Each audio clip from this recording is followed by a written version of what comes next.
What's going on, everybody? Good morning. It is Victory Friday around here. Not often you get to say that, but the Seahawks won yesterday on a Thursday, so today is Victory Friday. We're feeling good, feeling optimistic.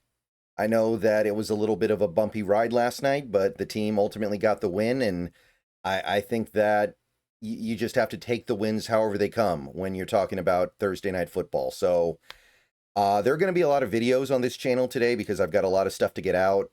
I'm going to go ahead and make this first video of the day kind of discussing a topic that I saw get tossed about in my post-game chat, because I do think this is worth addressing a little bit here. But there's going to be Pro Football Focus videos. There's going to be some of the college football roundup videos. We got a Huskies video to make. There's quite a bit of stuff we're going to push out, so definitely keep an eye on the channel for today. Before we get to the topic of this video, though, I do want to tell you guys about Sleeper, back in 60 seconds. Before I go any further, I want to tell you a little bit about my friends over at Sleeper. If you're not using the Sleeper app this year for daily fantasy football, you are missing out. Take a look on the left side of your screen. Look at all the great stuff you can pick on over there. Let's put together an entry for this weekend. Here is mine. I've got Bijan Robinson scoring an anytime touchdown. Atlanta's offense is due for a breakout after last week's tremendous disappointment, scoring 0 points.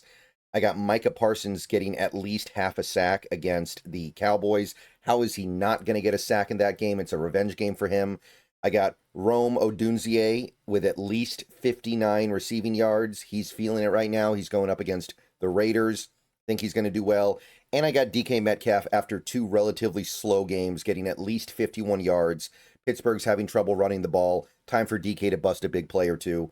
Get on over to Sleeper, put together your entry. You can get a $100 match on your first deposit with promo code SBN. Terms and conditions apply.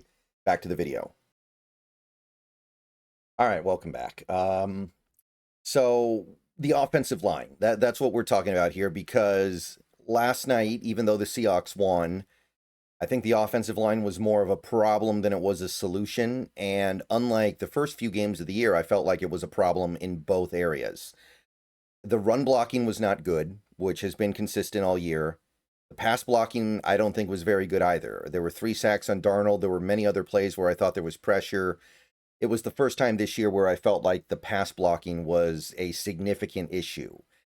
And when you take a look at this team offensively, that is the one area that feels like they're holding them back. Like, I think this offense is probably going to end up being slightly above average this year, mostly because the offensive line is not that good. So when you say something like that, people inevitably start asking, okay, well, what can you do about that? What can you do to change that? Is there anything that can be done to address that problem? And generally speaking, I feel like the answer is no. So generally speaking, when it comes to the topic of improving your offensive line midseason, it is pretty rare, and it is also very difficult to trade for an offensive lineman and then integrate them on your team. And it has happened before, like the Seahawks did it with Dwayne Brown in 2017. I think you could spark a little bit of a debate on how well that worked, because the Seahawks offensive line didn't really get much better that year, and they still missed the playoffs, and et cetera, et cetera. But at least it worked on some fundamental level, I guess. But generally speaking, you don't see teams, especially in the current NFL, trading for offensive linemen, because there aren't that many good offensive linemen out there. So the teams that have a good offensive lineman are not really willing to give them up. It takes a very unique circumstance, like with Dwayne Brown, where the Houston Texans at that point in time were not very good, and Dwayne Brown was getting older and he wanted more money that they weren't willing to give him. So that was a unique circumstance that doesn't happen that often. And then on the other side of it, when you acquire the player, when you acquire the offensive lineman, you then have to integrate them into your system with your players. That is hard to do. It takes time, like usually months. So you trade for an offensive lineman, he has to then play with 4 offensive line teammates that he's never played with before. And it's a position that requires finesse and it requires very, very minute details gotten right. You need to know where your teammates are going to be at all moments. You need to hit combo blocks at the same time as them. You need to hit the duo blocks at the same time. You need to know, okay, the snap is going to be there. I'm going to be here. He's going to be there. I'm going to go this way. He's going to go that way. He's going to hit this block. I'm going to hit this block. And then I'm going to peel out this way and he's going to go that way. There needs to be a connection. There needs to be camaraderie between your offensive linemen. And you're not going to build that in 1 week. You're not going to build that in a couple weeks. It takes time. That's why you need to do this stuff in the off season. You need to let this connection between your offensive linemen build up over the course of the off season, training camp, mini camp, or whatever. But it can't happen in the middle of the season. It's just too much. So there are a lot of obstacles to doing that. Now, specifically with this team, obviously you're not going to get a left tackle. You have a left tackle that is playing fine. You're not going to get a right tackle. Abe Lucas is not playing well right now, but you just gave him a ton of money. He's clearly the guy. You got to write it out.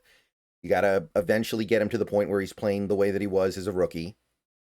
And you're not going to trade for a left guard because you just spent a first-round pick on Gray Zabel, unless you want to move Zabel to center, which that has its own problems because he's been working at left guard the whole time this offseason. But you're probably not going to do any of that. So you're talking about center, you're talking about right guard. Again, generally speaking, if a team has a good center, or, well, any offensive lineman, but a center or a right guard, they're probably not going to trade them. If they're willing to trade them, it's probably because the player is no good. If you wanted to go this route, though, there is one thing that is currently on the table. It's the Raiders. And I'm sure a lot of you guys have heard of this situation. I've had this article headline on screen for the entire video. The Raiders are having a very interesting kind of falling out with Jackson Powers Johnson. And I remember Jackson Powers Johnson fairly well. I scouted him a lot pre-draft. I really liked him. I did like him. I will admit he's not a great fit, but he is a lot more talented and has a lot higher upside than a guy like Jalen Sundell or Olu Oluwatimi. So if you wanted to go out and acquire a more talented, better player than what you have at center, this is probably your play. It's not the only play. Maybe the Jets would be willing to give up somebody like Simpson. There are going to be a couple other teams out there that might be willing to give up a good offensive lineman, but this is kind of the play that has presented itself, and it doesn't require the Raiders to be good or bad or whatever. It doesn't matter because it seems like they don't really like him that much. Jackson Powers Johnson has played one game so far this year. He was graded miserably, 44.1, and he played the whole game out of position. He was playing right guard that whole game. I scouted Jackson Powers Johnson. I saw what he did in college at Oregon, and there was never any point where I thought this guy was a right guard. So they played him at right guard for one game. He missed the next game with an injury, and then he was held out of the next game the Raiders played, despite seemingly being healthy, for Alex Kappa, who is one of the worst players in the league right now. He is legitimately one of the worst players out there. So there is clearly a falling out between the Raiders and JPJ right now. There is clearly something going on between player and team where it's not working. Keep in mind that Jackson Powers Johnson in 2024, his rookie season, was okay. He was workable. And this is as a 21-year-old on a pretty bad team. So this is actually pretty darn respectable. Graded well in all facets of the game for an offensive lineman. He had a lot of penalties. That was the main thing holding him back. But this is not a bad season for a 21-year-old on a bad team. And he did play about 40% of the season at center.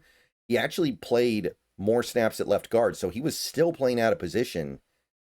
And he was still okay.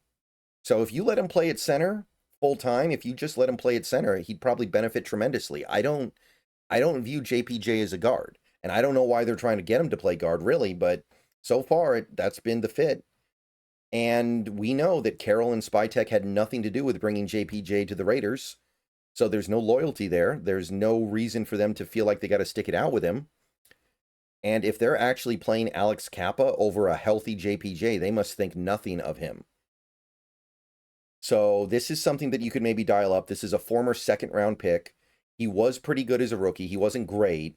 And now he's been completely shelved this year. His value has probably gone down. I imagine that you could get him for... At this point, I don't see how the Raiders could ask for much more than a fourth-round pick for him because they've made it clear they don't value him based on the fact that they don't play him. So, fourth-round pick at most, I think. Maybe you throw Woolen in there. I don't know. But I don't think it would cost that much. And you're getting a very young, very talented, very capable player. I don't know how great he fits the scheme because I do think he's a little bit top-heavy. He doesn't move that well in space. But maybe that's a sacrifice you're willing to make to get a much better, more talented player. Maybe. I don't know. But this is the play right now, if there is a play to make. JPJ, good player, has proven that he can hang in the NFL, but for whatever reason, he doesn't fit the Raiders' plans. Like legitimately, guys, Alex Kappa, it does not get much worse than that. And if the Raiders really think Kappa is better for what they want to do than JPJ needs to get out of there. All the problems still exist. You still have to integrate him into your offensive line. At center, that's a position where he might need to be making, the calls for the other offensive linemen. He's going to come in here, play with players he's never played with before, and just start making the calls. That's not an easy thing to do. That's not something that's going to happen quickly. The offense will probably suffer for it. But this is the play as of right now. I don't know of any right guards that might actually be on the trade block. That's something we might talk about down the line. But I did want to talk about this as a specific target. I still, and this is starting to get fade in my mind. I'm starting to kind of doubt this. I still feel like the best play is to just hope that the guys that we have start playing better, because they will benefit from familiarity with each other. Sundell and Bradford will benefit from getting to play with these guys week after week after week after week.